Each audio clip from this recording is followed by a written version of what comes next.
অহাকালিলৈ ভাৰতবৰ্ষৰ প্ৰধানমন্ত্ৰী নৰেন্দ্ৰ মোদী ডাঙৰীয়াই পুনৰ অসমলৈ আহিব আৰু প্ৰধানমন্ত্ৰী হিচাপে তেখেতৰ এইটো নিৰ্বাচনৰ প্ৰাক মুহূৰ্তত অন্য এটা ভ্ৰমণ হ'ব আৰু ইতিমধ্যে অসমৰ মুখ্যমন্ত্ৰী ডক্টৰ হিমন্ত বিশ্ব শৰ্মা ডাঙৰীয়াই প্ৰায় 18,000 কোটি টকাৰ ঔদ্যোগিক পেকেজ প্ৰধানমন্ত্ৰী ডাঙৰীয়াই অসম ভ্ৰমণ কালত ঘোষণা কৰিব বুলি ৰাজ্যক জনাইছে। প্ৰধানমন্ত্ৰী ডাঙৰীয়াক মই অসম যেহেতু ভাৰতৰ এক ৰাজ্যলৈ তেখেতে আহিব বিচাৰিছে নিৰ্বাচনৰ প্ৰাক মুহূৰ্তত মই তেখেতক আদৰণি জনাইছোঁ আৰু মই আশা ৰাখিছোঁ তেখেতে নতুন নতুন প্ৰতিশ্ৰুতি অসমৰ ৰাইজক দি আগুৱা ভৰাৰ পূৰ্বতে তেখেতে দিয়া প্ৰতিশ্ৰুতিসমূহৰ বৰ্তমানৰ স্থিতি সম্পৰ্কে অসমৰ ৰাইজক অহাকালিলৈ অথবা পৰহিলৈ তেখেতে অসমৰ জনগণক সম্বোধন কৰিবলগীয়া সভাসমূহৰ যোগেৰে অৱগত কৰিব কি পৰ্যায়ত আছে। মই মাত্ৰ কেইটামান তেখেতৰ পূৰ্বৰ অসমৰ বিষয়ক লৈ কৰা গুৰুত্বপূৰ্ণ ঘোষণাৰ বিষয়ে পুনৰবাৰ তেখেতৰ দৃষ্টি আকৰ্ষণ আজি এই মুকলি আহ্বানৰ যোগেৰে জনাব বিচাৰিছোঁ আৰু অসমৰ ৰাইজকো এই বিষয়ে অৱগত কৰিব বিচাৰিছোঁ। প্ৰধানমন্ত্ৰী হোৱাৰ পূৰ্বে গুৱাহাটীৰ খানাপাৰা পশু চিকিৎসা মহাবিদ্যালয়ৰ খেলপথাৰত এখন জনসভা তেখেতে সম্বোধন কৰিছিল আৰু কৈছিল 2014 চনৰ 16 মে'ৰ পিছত অসমক তেখেতে বিদেশী মুক্ত কৰিব। অৰ্থাৎ তেখেতে কৈছিল বাংলাদেশীসকলে তালি টোপোলা বান্ধি অসম তথা ভাৰত ত্যাগ কৰিব লাগিব। এই ঘোষণা হৈ থকাই আমি দেখা পালোঁ বৰঞ্চ 2014 চনৰ পৰৱৰ্তী সময়ত যিসকল বিদেশী লোক অসম তথা ভাৰতবৰ্ষত অবৈধভাৱে প্ৰৱেশ কৰিলে তাৰে 6টা বিভিন্ন ধাৰ্মিক লোকক তেখেতে ভাৰতবৰ্ষৰ নাগৰিকত্ব দিবলৈ ইতিমধ্যে নাগৰিকত্ব সংশোধনী আইন 2019 আনিলে আৰু তাৰ পৰৱৰ্তী সময়ত 2024 চনলৈকে অহা অবৈধ নাগৰিকক নাগৰিকত্ব দিবলৈ গৃহ মন্ত্ৰালয়ৰ পৰা এখন নিৰ্দেশনা জাৰি কৰিলে। ইয়াৰ যোগেদি তেখেতে অসম চুক্তিৰ যি মূল কথা আছিল 1971 চনৰ 24 মাৰ্চৰ পিছৰ সকলো অতিৰিক্ত বহিৰাগত অন্য দেশৰ পৰা অহা লোক বিদেশী বুলি চিহ্নিত হ'ব লাগে সেই কথাটোতে মাধমা সোধালে আৰু অসমীয়াৰ প্ৰতি ভাবুকি আনিলে। সেয়েহে তেখেতে অহাকালিলৈ নিশ্চিতভাৱে এই বিষয়ত এটা কি কৰিলে তেখেতৰ পূৰ্বৰ প্ৰতিশ্ৰুতিৰ সেই বিষয়ে আমাক জনোৱা উচিত। ঠিক একেধৰণেৰে 14 চনৰ পৰা 16 চনৰ ভিতৰত লোকসভা নিৰ্বাচন আৰু অসমৰ সাধাৰণ নিৰ্বাচনৰ সময়ত তেখেতে অসমলৈ আহি অসমক বানমুক্ত কৰাৰ প্ৰতিশ্ৰুতি দিছিল। তেখেতসকলৰ ভিজন ডকুমেণ্টত ফ্লাড ফ্ৰী আছামৰ কথা কৈছিল আৰু ঠিক তেনেকৈ পৰৱৰ্তী সময়ত অমিত শ্বাহ ডাঙৰীয়াই কৈছিল যে অসমৰ বান সমস্যা 50টা ডাঙৰ পুখুৰী খান্দি তেওঁলোকে সমাধান কৰি দিব। 2015 চনত অসম চৰকাৰৰ ফালৰ পৰা প্ৰধানমন্ত্ৰী ডাঙৰীয়াক এখন স্মাৰক পত্ৰও দিয়া হৈছিল যে অসমৰ বানপানীয়ে কেনেকুৱা দুৰ্দশাৰ সৃষ্টি কৰে আৰু ইয়াৰ বাবে কি কি ব্যৱস্থা ল'ব লাগে। এই মেমৰেণ্ডামখন কেইবা পৃষ্ঠাত জড়িত আছিল। এই বিষয়ত তেখেতসকলে কি কৰিলে সেই কথাও আমাক জনোৱা উচিত। ঠিক তেনেকৈ অন্য এটা বিষয় হ'ল যে অসমৰ 6 জনগোষ্ঠীৰ জনজাতিকৰণ কৰা হ'ব বুলি 2014 চনৰ পৰা প্ৰতিটো নিৰ্বাচনৰ প্ৰাক মুহূৰ্তত বিজেপি দলে অসমৰ জনগণক আশ্বাস দি আহিছে আৰু আজি পৰ্যন্ত কিন্তু তেখেতসকলে কোনো কাৰ্যকৰী ব্যৱস্থা লোৱা নাই। অসম চৰকাৰে এটাই কাম কৰে, এটা মন্ত্ৰী গোট গঠন কৰে আৰু মন্ত্ৰী গোটখনে বিভিন্ন জাতি জনগোষ্ঠীৰ বিভিন্ন সংগঠনক মুখ্যমন্ত্ৰীৰ কাৰ্যালয় অথবা অসম সচিবালয়লৈ আনি চাহমেলৰ আয়োজন কৰে আৰু আলোচনা কৰে কেনেকৈ দিয়া হ'ব, কিন্তু কোনো কাৰ্যকৰী পদক্ষেপ আজিলৈকে যোৱা দেখা নাই। যদিও কেন্দ্ৰীয় চৰকাৰৰ ফালৰ পৰা 2016 চনত কেন্দ্ৰীয় সেই সময়ৰ গৃহমন্ত্ৰী ৰাজনাথ সিঙে কৈছিল 6 মাহৰ ভিতৰত কেন্দ্ৰীয় গৃহ মন্ত্ৰালয়ৰ পৰা গঠন কৰা সমিতিখনে প্ৰতিবেদন দিব আৰু সোনকালেই হ'ব। অনুৰূপ ধৰণে কিৰণ ৰিজিজু ডাঙৰীয়াও কেন্দ্ৰীয় আইন মন্ত্ৰী হৈ থকা অৱস্থাত অসমৰ 6 জনগোষ্ঠীৰ জনজাতিকৰণ সোনকালে হ'ব বুলি আশ্বাস দিছিল। ঠিক একেধৰণেৰে নাগৰিকত্ব সংশোধনী আইনৰ যোগেদি অসমক বিদেশীৰ বোজা জাপি দিয়াৰ প্ৰাক মুহূৰ্তত 2019 চনত ৰাজ্যসভাত এখন বিল উত্থাপন কৰা হৈছিল 6 জনগোষ্ঠীৰ জনজাতিকৰণৰ বাবে। নিৰ্বাচন পাৰ হ'ল, সেই প্ৰতিশ্ৰুতিও চৰকাৰখনে পাহৰি পেলালে আৰু এতিয়া 2014 চনৰ পৰা 12 বছৰ হ'ল কেন্দ্ৰত বিজেপি চৰকাৰ হোৱা, আজিলৈকে 6 জনগোষ্ঠীৰ জনজাতিকৰণৰ বিষয়ে কোনো কথাই আগবঢ়া নাই। অসম চৰকাৰে আনকি আগতে যেনেকৈ কংগ্ৰেছ চৰকাৰে দিল্লীলৈ সৰ্বদলীয় প্ৰতিনিধি দল পঠাইছিল এই ক্ষেত্ৰত হেঁচা প্ৰয়োগ কৰিবলৈ, যোৱা সময়ছোৱাত না বিধানসভাত এটা প্ৰস্তাৱ লৈছে না এটা প্ৰতিনিধি দলৰ কথা আমি অনুৰোধ কৰা সত্ত্বেও তৈয়াৰ কৰি পঠাইছে অসমৰ চাহ শ্ৰমিকসকলৰ মজুৰি বিজেপি চৰকাৰে 351 টকা কৰিম বুলি কোৱাৰ পিছতো এতিয়ালৈকে নকৰাটো আৰু অসমৰ অৰ্থনীতিৰ অন্যতম মেৰুদণ্ড হৈছে অসমৰ চাহ উদ্যোগ বৰ্তমানে বিভিন্ন কাৰণত এই চাহ উদ্যোগৰ দুৰ্যোগ আৰম্ভ হৈছে হেয়া লাগে আমাৰ বতৰৰ পৰিৱৰ্তনৰ বাবে বা অন্যান্য বিভিন্ন কাৰকৰ বাবে কিন্তু চাহ শ্ৰমিকসকলক নিৰ্বাচনৰ সময়ত 351 টকা তেওঁলোকৰ মজুৰি হিচাপে দিয়া হ'ব ছমাহৰ ভিতৰত বিজেপি চৰকাৰ হলে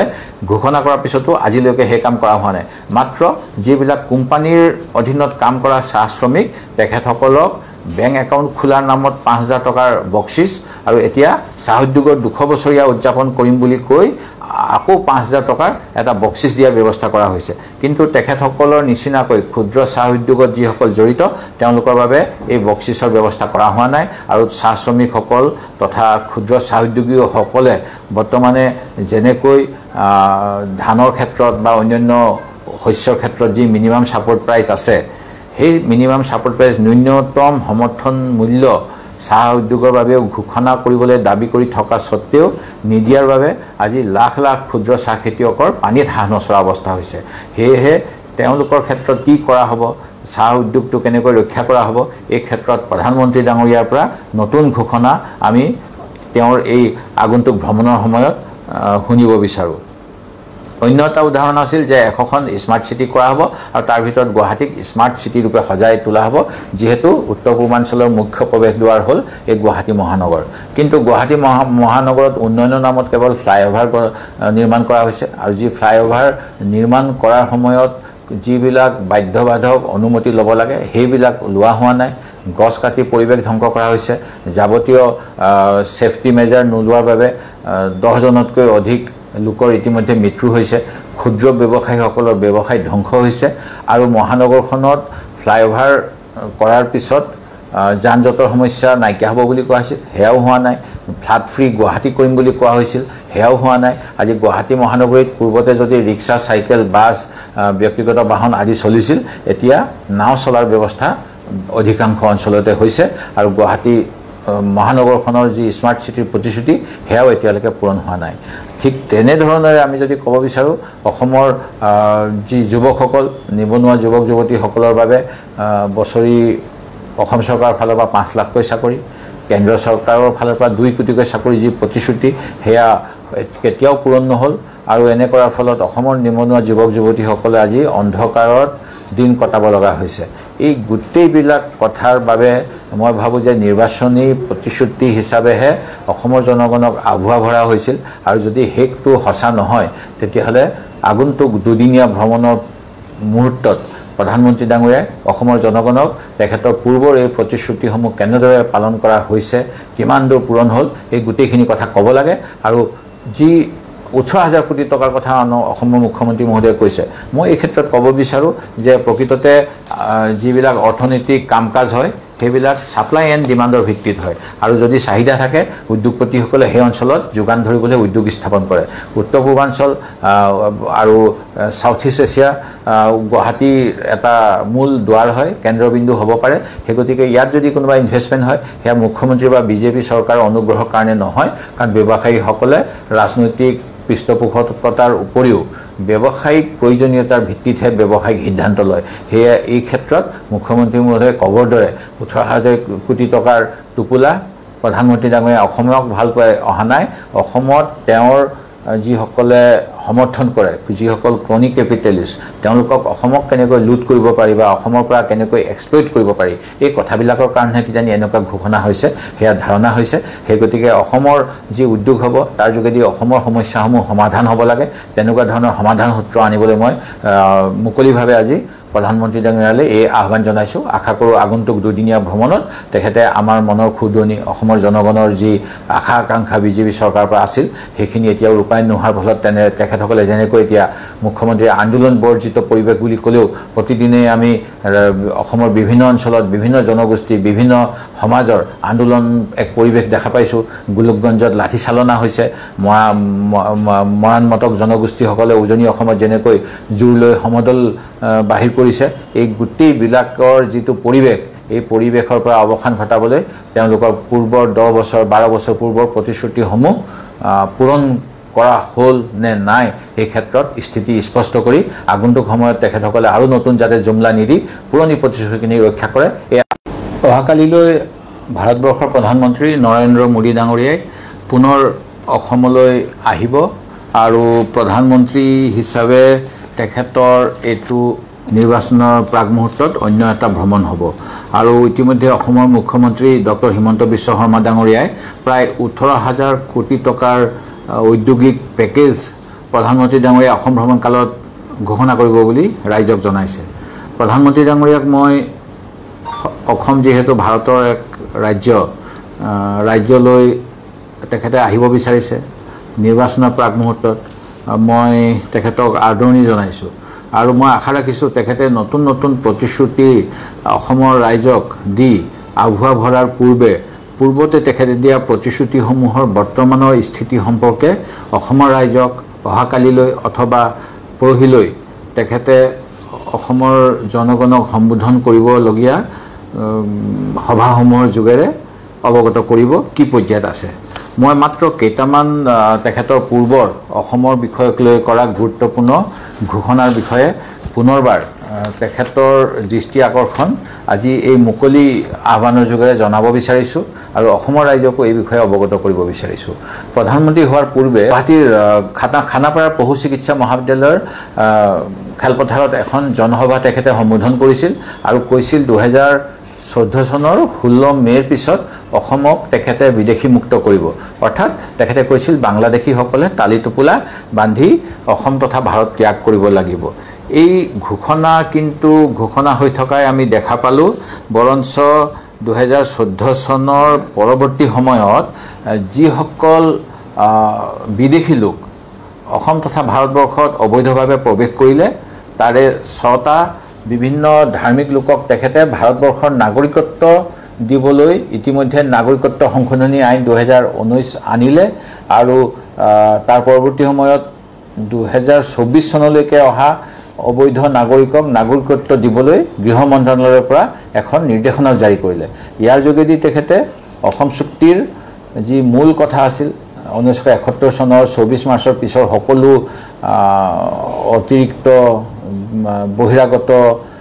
অন্য দেশৰ পৰা অহা লোক বিদেশী বুলি চিহ্নিত হ'ব লাগে সেই কথাটোতে মাধমাৰ সোধালে আৰু অসমীয়াৰ প্ৰতি ভাবুকি আনিলে। সেয়েহে তেখেতে অহাকালিলৈ নিশ্চিতভাৱে এই বিষয়ত এটা কি কৰিলে তেখেতৰ পূৰ্বৰ প্ৰতিশ্ৰুতিৰ সেই বিষয়ে আমাক জনোৱা উচিত। ঠিক একেধৰণেৰে 14 চনৰ পৰা 16 চনৰ ভিতৰত লোকসভা নিৰ্বাচন আৰু অসমৰ সাধাৰণ নিৰ্বাচনৰ সময়ত তেখেতে অসমলৈ আহি অসমক বানমুক্ত কৰাৰ প্ৰতিশ্ৰুতি দিছিল। তেখেতসকলৰ ভিজন ডকুমেণ্টত ফ্লাড ফ্ৰী আছামৰ কথা কৈছিল আৰু ঠিক তেনেকৈ পৰৱৰ্তী সময়ত অমিত শ্বাহ ডাঙৰীয়াই কৈছিল যে অসমৰ বান সমস্যা 50টা ডাঙৰ ডাঙৰ পুখুৰী খান্দি তেওঁলোকে সমাধান কৰি দিব। 2015 চনত অসম চৰকাৰৰ ফালৰ পৰা প্ৰধানমন্ত্ৰী ডাঙৰীয়াক এখন স্মাৰক পত্ৰও দিয়া হৈছিল যে অসমৰ বানপানীয়ে কেনেকুৱা দুৰ্দশাৰ সৃষ্টি কৰে আৰু ইয়াৰ বাবে কি কি ব্যৱস্থা ল'ব লাগে। এই মেমৰেণ্ডামখন কেইবা পৃষ্ঠাত জড়িত আছিল। এই বিষয়ত তেখেতসকলে কি কৰিলে সেই কথাও আমাক জনোৱা উচিত। ঠিক তেনেকৈ অন্য এটা বিষয় হ'ল যে অসমৰ 6 জনগোষ্ঠীৰ জনজাতিকৰণ কৰা হ'ব বুলি 2014 চনৰ পৰা প্ৰতিটো নিৰ্বাচনৰ প্ৰাক মুহূৰ্তত বিজেপি দলে অসমৰ জনগণক আশ্বাস দি আহিছে আৰু আজি পৰ্যন্ত কিন্তু তেখেতসকলে কোনো কাৰ্যকৰী ব্যৱস্থা লোৱা নাই। অসম চৰকাৰে এটাই কাম কৰে, এটা মন্ত্ৰী গোট গঠন কৰে আৰু মন্ত্ৰী গোটখনে বিভিন্ন জাতি জনগোষ্ঠীৰ বিভিন্ন সংগঠনক মুখ্যমন্ত্ৰীৰ কাৰ্যালয় অথবা অসম সচিবালয়লৈ আনি চাহ মেলৰ আয়োজন কৰে আৰু আলোচনা কৰে কেনেকৈ দিয়া হ'ব, কিন্তু কোনো কাৰ্যকৰী পদক্ষেপ আজিলৈকে যোৱা দেখা নাই। যদিও কেন্দ্ৰীয় চৰকাৰৰ ফালৰ পৰা 2016 চনত কেন্দ্ৰীয় সেই সময়ৰ গৃহমন্ত্ৰী ৰাজনাথ সিঙে কৈছিল 6 মাহৰ ভিতৰত কেন্দ্ৰীয় গৃহ মন্ত্ৰালয়ৰ পৰা গঠন কৰা সমিতিখনে প্ৰতিবেদন দিব আৰু সোনকালেই হ'ব। অনুৰূপ ধৰণে কিৰণ ৰিজিজু ডাঙৰীয়াও কেন্দ্ৰীয় আইন মন্ত্ৰী হৈ থকা অৱস্থাত অসমৰ 6 জনগোষ্ঠীৰ জনজাতিকৰণ সোনকালে হ'ব বুলি আশ্বাস দিছিল। ঠিক একেধৰণেৰে নাগৰিকত্ব সংশোধনী আইনৰ যোগেদি অসমক বিদেশীৰ বোজা জাপি দিয়াৰ প্ৰাক মুহূৰ্তত 2019 চনত ৰাজ্যসভাত এখন বিল উত্থাপন কৰা হৈছিল 6 জনগোষ্ঠীৰ জনজাতিকৰণৰ বাবে। নিৰ্বাচন পাৰ হ'ল, সেই প্ৰতিশ্ৰুতিও চৰকাৰখনে পাহৰি পেলালে আৰু এতিয়া 2014 চনৰ পৰা 12 বছৰ হ'ল কেন্দ্ৰত বিজেপি চৰকাৰ হোৱা, আজিলৈকে 6 জনগোষ্ঠীৰ জনজাতিকৰণৰ বিষয়ে কোনো কথাই আগবঢ়া নাই। অসম চৰকাৰে আনকি আগতে যেনেকৈ কংগ্ৰেছ চৰকাৰে দিল্লীলৈ সৰ্বদলীয় প্ৰতিনিধি দল পঠাইছিল এই ক্ষেত্ৰত হেঁচা প্ৰয়োগ কৰিবলৈ যোৱা সময়ছোৱাত না বিধানসভাত এটা প্ৰস্তাৱ লৈছে না এটা প্ৰতিনিধি দলৰ কথা আমি অনুৰোধ কৰা সত্ত্বেও তৈয়াৰ কৰি পঠাইছে অসমৰ চাহ শ্ৰমিকসকলৰ মজুৰি বিজেপি চৰকাৰে 351 টকা কৰিম বুলি কোৱাৰ পিছতো এতিয়ালৈকে নকৰাটো আৰু অসমৰ অৰ্থনীতিৰ অন্যতম মেৰুদণ্ড হৈছে অসমৰ চাহ উদ্যোগ বৰ্তমানে বিভিন্ন কাৰণত এই চাহ উদ্যোগৰ দুৰ্যোগ আৰম্ভ হৈছে হেয়া লাগে আমাৰ বতৰৰ পৰিৱৰ্তনৰ বাবে বা অন্যান্য বিভিন্ন কাৰকৰ বাবে কিন্তু চাহ শ্ৰমিকসকলক নিৰ্বাচনৰ সময়ত 351 টকা তেওঁলোকৰ মজুৰি হিচাপে দিয়া হ'ব ছমাহৰ ভিতৰত বিজেপি চৰকাৰ হলে ঘোষণা কৰাৰ পিছতো আজিলৈকে হে কাম কৰা হোৱা নাই মাত্ৰ যিবিলাক কোম্পানীৰ অধীনত কাম কৰা চাহ শ্ৰমিক তেখেতসকলক বেংক একাউণ্ট খোলাৰ নামত 5000 টকাৰ বকচিচ আৰু এতিয়া চাহ উদ্যোগৰ 200 বছৰীয়া উদযাপন কৰিম বুলি কৈ আকৌ 5000 টকাৰ এটা বকচিচ দিয়াৰ ব্যৱস্থা কৰা হৈছে কিন্তু তেখেতসকলৰ নিচিনাকৈ ক্ষুদ্ৰ চাহ উদ্যোগত যিসকল জড়িত তেওঁলোকৰ বাবে এই বকচিচৰ ব্যৱস্থা কৰা হোৱা নাই আৰু চাহ শ্ৰমিকসকল তথা ক্ষুদ্ৰ চাহ উদ্যোগীসকলে বৰ্তমানে যেনেকৈ ধানৰ ক্ষেত্ৰত বা অন্যান্য শস্যৰ ক্ষেত্ৰত যি মিনিমাম সাপোৰ্ট প্ৰাইচ আছে সেই মিনিমাম সাপোৰ্ট প্ৰাইচ ন্যূনতম সমৰ্থন মূল্য চাহ উদ্যোগৰ বাবে ঘোষণা কৰিবলৈ দাবী কৰি থকা সত্ত্বেও নিদিয়াৰ বাবে আজি লাখ লাখ ক্ষুদ্ৰ চাহ খেতিয়কৰ পানীত হাঁহ নচৰা অৱস্থা হৈছে হেহে তেওঁলোকৰ ক্ষেত্ৰত কি কৰা হ'ব চাহ উদ্যোগটো কেনেকৈ ৰক্ষা কৰা হ'ব এই ক্ষেত্ৰত প্ৰধানমন্ত্ৰী ডাঙৰীয়াৰ পৰা নতুন ঘোষণা আমি তেওঁৰ এই আগন্তুক ভ্ৰমণৰ সময়ত শুনিব বিচাৰো অন্য এটা উদাহৰণ আছিল যে এখখন স্মাৰ্ট সিটি কৰা হ'ব আৰু তাৰ ভিতৰত গুৱাহাটীক স্মাৰ্ট সিটি ৰূপে সজাই তোলা হ'ব যেহেতু উত্তৰ পূৰ্বাঞ্চলৰ মুখ্য প্ৰৱেশ দুৱাৰ হ'ল এই গুৱাহাটী মহানগৰ কিন্তু গুৱাহাটী মহানগৰত উন্নয়নৰ নামত কেৱল ফ্লাইঅভাৰ নিৰ্মাণ কৰা হৈছে আৰু যি ফ্লাইঅভাৰ নিৰ্মাণ কৰাৰ সময়ত যিবিলাক বাধ্যবাধক অনুমতি ল'ব লাগে সেইবিলাক লোৱা হোৱা নাই গছ কাটি পৰিৱেশ ধ্বংস কৰা হৈছে যাৱতীয় সেফটি মেজাৰ নোলোৱাৰ বাবে 10 জনতকৈ অধিক লোকৰ ইতিমধ্যে মৃত্যু হৈছে ক্ষুদ্ৰ ব্যৱসায়ীসকলৰ ব্যৱসায় ধ্বংস হৈছে আৰু মহানগৰখনত ফ্লাইঅভাৰ কৰাৰ পিছত যান-জঁটৰ সমস্যা নাইকিয়া হ'ব বুলি কোৱা হৈছিল হেয়াও হোৱা নাই ফ্লাড ফ্ৰী গুৱাহাটী কৰিম বুলি কোৱা হৈছিল হেয়াও হোৱা নাই আজি গুৱাহাটী মহানগৰীত পূৰ্বতে যদি ৰিক্সা চাইকেল বাছ ব্যক্তিগত বাহন আদি চলিছিল এতিয়া নাও চলাৰ ব্যৱস্থা অধিকাংশ অঞ্চলতে হৈছে আৰু গুৱাহাটী মহানগৰখনৰ যি স্মাৰ্ট সিটিৰ প্ৰতিশ্ৰুতি হেয়াও এতিয়ালৈকে পূৰণ হোৱা নাই ঠিক তেনেধৰণেৰে আমি যদি ক'ব বিচাৰো অসমৰ যি যুৱকসকল নিবনুৱা যুৱক যুৱতীসকলৰ বাবে বছৰি অসম চৰকাৰৰ ফালৰ পৰা 5 লাখকৈ চাকৰি কেন্দ্ৰ চৰকাৰৰ ফালৰ পৰা 2 কোটিকৈ চাকৰি যি প্ৰতিশ্ৰুতি হেয়া কেতিয়াও পূৰণ নহল আৰু এনে কৰাৰ ফলত অসমৰ নিবনুৱা যুৱক যুৱতীসকলে আজি অন্ধকাৰত দিন কটাব লগা হৈছে এই গোটেইবিলাক কথাৰ বাবে মই ভাবো যে নিৰ্বাচনী প্ৰতিশ্ৰুতি হিচাপেহে অসমৰ জনগণক আভুৱা ভৰা হৈছিল আৰু যদি হেকটো হসা নহয় তেতিয়াহলে আগন্তুক দুদিনীয়া ভ্ৰমণৰ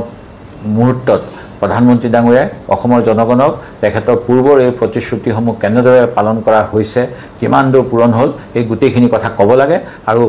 যি 18000 কোটি টকাৰ কথা অসমৰ মুখ্যমন্ত্ৰী মহোদয়ে কৈছে মই এই ক্ষেত্ৰত ক'ব বিচাৰো যে প্ৰকৃততে যিবিলাক অৰ্থনৈতিক কামকাজ হয় সেইবিলাক সাপ্লাই এণ্ড ডিমাণ্ডৰ ভিত্তিত হয় আৰু যদি চাহিদা থাকে উদ্যোগপতিসকলে সেই অঞ্চলত যোগান ধৰিবলৈ উদ্যোগ স্থাপন কৰে উত্তৰ পূৰ্বাঞ্চল আৰু সাউথ ইষ্ট এছিয়া গুৱাহাটী এটা মূল দুৱাৰ হয় কেন্দ্ৰবিন্দু হ'ব পাৰে সেই গতিকে ইয়াত যদি কোনোবা ইনভেষ্টমেণ্ট হয় সেয়া মুখ্যমন্ত্ৰী বা বিজেপি চৰকাৰৰ অনুগ্ৰহৰ কাৰণে নহয় কাৰণ ব্যৱসায়ীসকলে ৰাজনৈতিক পৃষ্ঠপোষকতাৰ উপৰিও ব্যৱসায়িক প্ৰয়োজনীয়তাৰ ভিত্তিতহে ব্যৱসায়িক সিদ্ধান্ত লয় হেয়া এই ক্ষেত্ৰত মুখ্যমন্ত্ৰী মহোদয়ে কবৰ দৰে 18000 কোটি টকাৰ টোপোলা প্ৰধানমন্ত্ৰী ডাঙৰীয়া অসমক ভাল পাই অহা নাই অসমত তেওঁৰ যিসকলে সমৰ্থন কৰে যিসকল ক্ৰনিক কেপিটেলিষ্ট তেওঁলোকক অসমক কেনেকৈ লুট কৰিব পাৰি বা অসমৰ পৰা কেনেকৈ এক্সপ্লইট কৰিব পাৰি এই কথাবিলাকৰ কাৰণে কিজানি এনেকুৱা ঘোষণা হৈছে হেয়া ধাৰণা হৈছে সেই গতিকে অসমৰ যি উদ্যোগ হ'ব তাৰ যোগেদি অসমৰ সমস্যাসমূহ সমাধান হ'ব লাগে তেনেকুৱা ধৰণৰ সমাধান সূত্ৰ আনিবলৈ মই মুকলিভাৱে আজি প্ৰধানমন্ত্ৰী ডাঙৰীয়ালৈ এই আহ্বান জনাইছো আশা কৰো আগন্তুক দুদিনীয়া ভ্ৰমণত তেখেতে আমাৰ মনৰ খুদনি অসমৰ জনগণৰ যি আশা আকাংক্ষা বিজেপি চৰকাৰৰ পৰা আছিল সেইখিনি এতিয়া ৰূপায়ণ নোহোৱাৰ ফলত তেখেতসকলে যেনেকৈ এতিয়া মুখ্যমন্ত্ৰীৰ আন্দোলন বৰ্জিত পৰিৱেশ বুলি ক'লেও প্ৰতিদিনে আমি অসমৰ বিভিন্ন অঞ্চলত বিভিন্ন জনগোষ্ঠী বিভিন্ন সমাজৰ আন্দোলন এক পৰিৱেশ দেখা পাইছো গোলকগঞ্জত লাঠি চালনা হৈছে মৰাণ মটক জনগোষ্ঠীসকলে উজনি অসমত যেনেকৈ জোৰ লৈ সমদল বাহিৰ কৰি কৰিছে এই গুটিবিলাকৰ যিটো পৰিৱেশ এই পৰিৱেশৰ পৰা অৱসান ঘটাবলৈ তেওঁলোকৰ পূৰ্বৰ 10 বছৰ 12 বছৰ পূৰ্বৰ প্ৰতিশ্ৰুতিসমূহ পূৰণ কৰা হ'ল নে নাই এই ক্ষেত্ৰত স্থিতি স্পষ্ট কৰি আগন্তুক সময়ত তেখেতসকলে আৰু নতুন যাতে জুমলা নিদি পুৰণি প্ৰতিশ্ৰুতিখিনি ৰক্ষা কৰে এই